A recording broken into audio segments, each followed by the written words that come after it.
first off, my name is Paul Norton, and I am not running for office.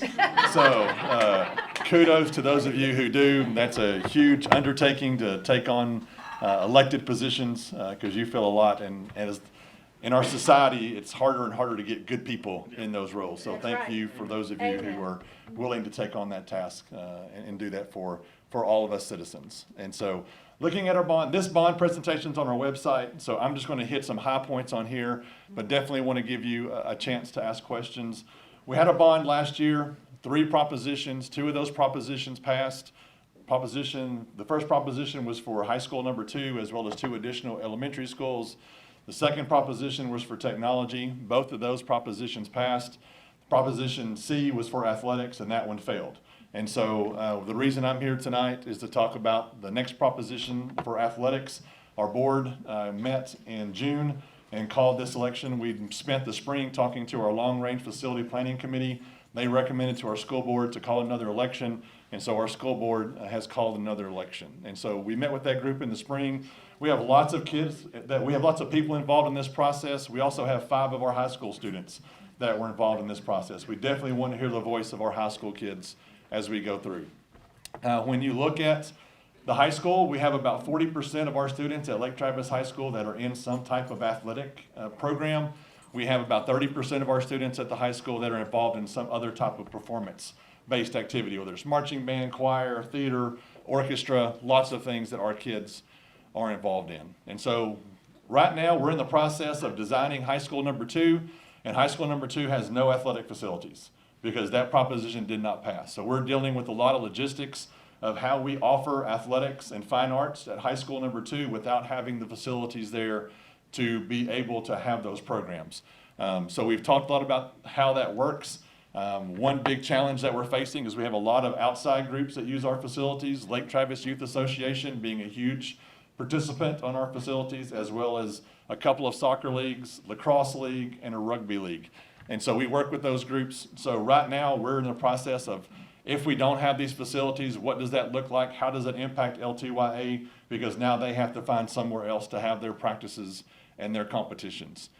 We talk about safety with our kids. We talk about moving facilities. So if we have our baseball and softball team at high school number 2, obviously they have to practice on a baseball and softball field. The only baseball and softball field we have is at Lake Travis High School. So we'll have to bring those kids back and forth to Lake Travis High School to practice, which impacts when the kids at Lake Travis High School can practice. And so we're in the process of dealing with a lot of those logistics if we don't have athletic facilities at that campus. So what's in this bond election? It's the athletic facilities for high school number 2. It's renovations to the facilities at Lake Travis High Schools and renovations at all 3 middle schools and an addition at Hudson Bend Middle School. So it's adding the stadiums, the facilities that we need at high school number 2. It's doing the renovations to the current facilities at Lake Travis High School. And so when you look at Lake Travis High School, one thing that we're looking at is adding on to Cavalier Stadium. When Cavalier Stadium was built, it was built for a 4A high school. Now we're a 6A high school. We have the smallest stadium that we play in most years at Lake Travis High School. All of our games sell out, but to me, the biggest event we have every year is graduation, and graduation takes place at the football stadium. And so right now we have about 7,400 seats at Cavalier Stadium. The renovations would get us to about 12,000 seats at Cavalier Stadium. When you look at Dripping Springs, Westlake, Burger Stadium in Austin, Johnson Stadium, all those stadiums are larger than Cavalier Stadium. So these renovations would get us to about the same size as the other stadiums that we compete at. But the biggest thing in that is this past year, our seniors, when they graduated, they got 7 tickets to graduation because that's how many seats we have in the stadium. If we add on to it, we can get more people in for graduation. You look at our families in our school district, 7 tickets for some families is plenty of tickets for graduation. Most families, or some families, you have a mom and a stepdad, a dad and a stepmom, you have siblings, you have grandparents. We're not able to get all of the close family members in at graduation. This would allow us to get a lot more people in to Cavalier Stadium. Our middle schools, we would replace the turf at the middle schools as well as the track surfaces. We need to replace that turf about every 8 to 10 years because that's the lifespan of turf. Bee Cave Middle School is our newest middle school. That turf is 5 years old because this is year 5 of Bee Cave Middle School. And so in the next 5 years, we'll have to replace that turf. We're not going to replace it. If the bond passes, we're not going to replace it the next month. We're going to get as much life out of that turf and out of those facilities as we can before we replace them. Also, it adds on space at Ltisd Bond Middle School because Ltisd Bond is smaller than our other campuses. And so we need more locker room space for PE as well as for athletics. Some of the track and field event spaces that we have at our other middle schools, we don't have at Ltisd Bond. So this gets Ltisd Bond equitable to our other two middle schools. This would get high school number 2 equitable to what Lake Travis High School has. All of our elementary schools are very equitable because they have the same facilities. Some are older than others, obviously, but they have the same opportunities on those campuses. When you look at financially, how do we stand as a school district? Right now, our tax rate is $1.0741. That's the lowest tax rate we've ever had in Lake Travis ISD. Our school board dropped our tax rate 13.8 cents this year. You know, there was a lot of people that said last year when we had this bond election that there's no way that you can lower the tax rate if you pass this bond. We lowered the tax rate and we passed this bond. So if this bond passes, the tax rate will not go up. The tax rate will stay the same whether it passes or whether it fails. One thing that we do in Lake Travis ISD is we have a local optional homestead exemption. That means 20% of property value is not utilized when the appraisal district determines what your property taxes are. So you're basically paying taxes on 80% of your homestead value as opposed to 100%. That doesn't help the school district. That doesn't get us more money. It keeps more money in our taxpayers' pockets. And we sent last year about $72 million back to the state of Texas in recapture. So the property taxes that were collected, we sent $72 million of our community's hard-earned money back to the state of Texas. When Robin Hood first started, it was to take money from property wealthy school districts and give to property poor school districts. That doesn't happen anymore. A small percentage of that goes to property poor school districts, but a vast majority of it goes to the general fund of the state of Texas, and you don't know where those funds end up going. And so the 20% exemption, if we collected that funds, those would just go to the state of Texas. So our school board does this to keep money in our community, in our taxpayers' pockets. When we look at our ratings, as far as our finances, we're a superior achievement district. That's the highest rating you can have in the state of Texas when it comes to financial integrity. So financially, our school district is in really good shape. The bond language, when you pick up the ballot, is very confusing. We had people last year that told us if they voted for or against high school number 2, they thought they were voting for or against the athletic facilities. And that wasn't the case. The athletic facilities have to be separate. That law changed in 2019. In the past, Lake Travis ISD has always had one proposition you voted for or against it. This time we had to have 3 last year because of the way the law changed. Now we're able to get it down to one proposition again. And so we worked very closely with our bond counsel to get this language as clear as humanly possible. So it says the issuance of $143 million of bonds by LTISD for multiple stadium facilities and related infrastructure, including constructions at stadiums at high school number 2, which currently has no such facilities, making it very clear there are no athletic facilities right now at high school number 2. To accommodate student programs such as football, band, baseball, softball, soccer, track, and tennis, and the renovations of existing stadiums at Lake Travis High School, and the levy of taxes sufficient to pay the principal of and interest on the bonds. And then my favorite sentence of all time, this is a property tax increase. That sentence is required by law to be at the end of any proposition by a school district. I've already said the tax rate will not go up. You look at our history from last year, we passed bonds, we sold bonds, our tax rate went down.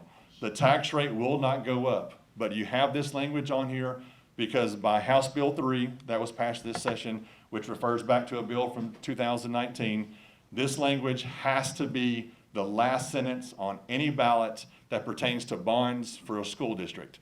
So it says this is a property tax increase. The tax rate will not go up. That language is on there to make it clear to people that we have to pay that debt back. We all have bought homes. We understand you borrow money, you have to pay it back. The state of Texas is going to make sure we pay the money back. If we don't, they just won't give us any more money. They'll put it towards the principal and the payments on this debt. So that sentence is on there. That is something that's confusing to a lot of our community members. And so just understand when you read the ballot, it says this is a property tax increase. The tax rate will not go up. If your taxes go up, if what you pay in taxes goes up, it's because your property value goes up. But again, if you're 65 and older, your taxes are frozen, your property values do not go up unless you renovate or add on to your homestead, but your taxes are frozen if you're 65 and older. So early voting starts Monday of next week, October 23rd, runs to November 3rd, right here at the Lakeway Activity Center, as well as at Bee Cave City Hall and the Education Development Center in front of Lake Travis Elementary.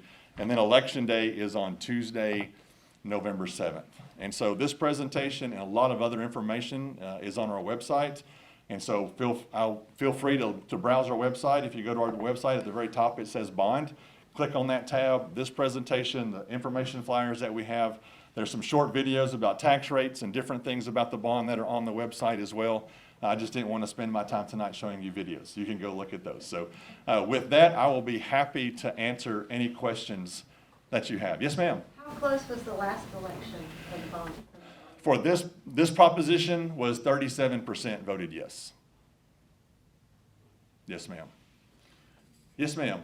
I would like to add that if this doesn't pass, that you're going to see increased traffic on 71 and 620 getting kids from the second high school to the first high school. That's a great point. When you look at, Back and forth. yes, when you look at where high school number 2 is, and it is out on Highway 71, it is, if you know where La Cabana Restaurant is on Highway 71, Reimers Peacock is the road that's right next to it. Reimers Peacock, we're going to build that road out, and it's about 9/10 of a mile back to where high school number 2 is going to be.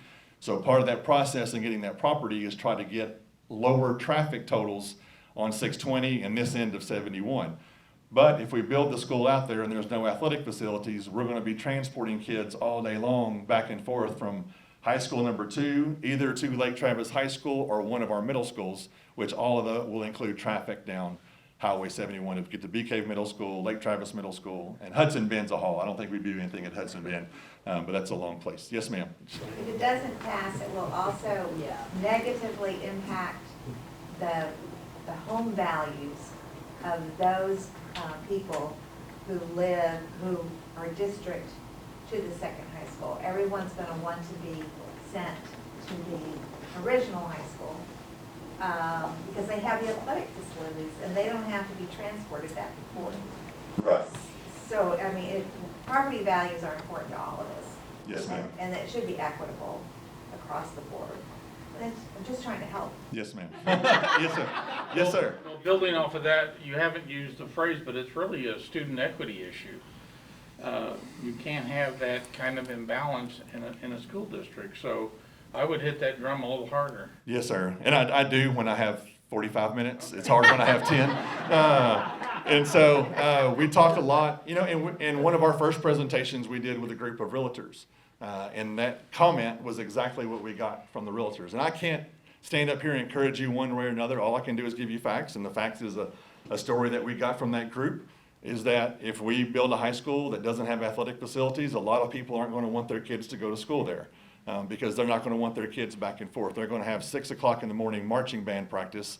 Our marching band kids practice early now, but you think about marching band, let's just use that as an example. They have to have a field to practice on. They can practice on a parking lot as they're learning their routines, but once they get closer to competition, we're in the middle of competition season right now, you have to have the markings, the placements, you got to be on the field to practice so the band directors can see exactly what needs to be.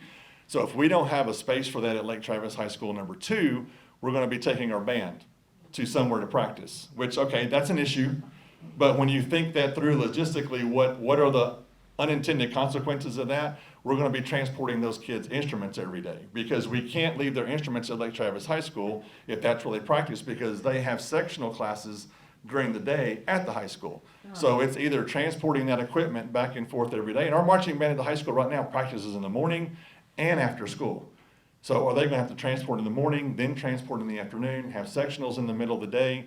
And the alternative to that is buying 2 sets of marching equipment, which is not cheap. But we don't have anywhere at Lake Travis High School to store it. We don't have an extra storage building to store all the equipment for another marching band. Same with baseball and softball.